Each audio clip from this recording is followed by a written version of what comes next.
अस्सलाम वालेकुम दोस्तों, मैं हूं आपको इम्तियाज़ अली और आप देख रहे हैं उर्दू इन्फोटेक यूट्यूब चैनल। दोस्तों आज की वीडियो में हम बात करने वाले हैं व्हाट्सएप के एक राज के बारे में, तो इस वीडियो को लास्ट तक देखिएगा। Thank you so much.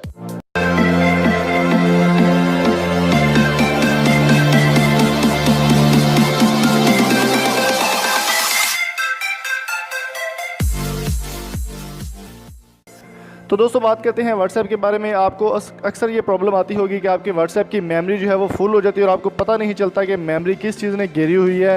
और अगर आप डाटा डिलीट भी कर देते हैं फिर भी आपकी व्हाट्सएप में काफ़ी जगह रह जाती है, मेमोरी रह जाती है आपकी।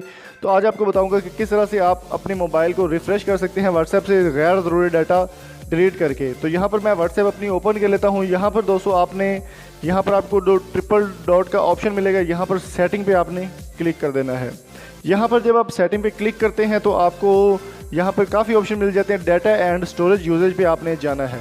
तो यहाँ पर दोस्तों आपको काफ़ी ऑप्शन मिल जाते हैं। यहाँ पर मैं आपको बता दूँ कि अब जब आप स्टोरेज यूजेज पे क्लिक करेंगे, स्टोरेज यूज़र पर क्लिक करने के बाद आपको पता चल जाएगा कि कौन से कॉन्टैक्ट में आपने जो चीज़ें भेजी हैं वो कितना डाटा ले रही हैं।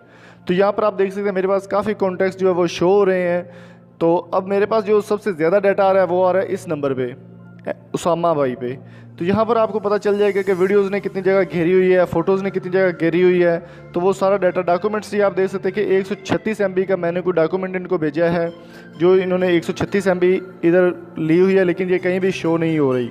इसके अलावा 118 MB का डाटा इधर इस्तेमाल हुआ है। इसके अलावा 105 MB का एक और कॉन्टैक्ट पे इस्तेमाल हुआ है। तो इसको आप डिलीट भी इजीली कर सकते हैं। अपने फाइल मैनेजर से जाकर व्हाट्सएप का फोल्डर ओपन करने के बाद आप डिलीट भी कर सकते हैं इसको। तो दोस्तों उम्मीद करता हूँ आज की वीडियो आपको पसंद आई होगी। अगर आपको वीडियो पसंद आई है तो जल्दी से हमारे चैनल को सब्सक्राइब कर लें। Thank you so much. अल्लाह हाफिज़।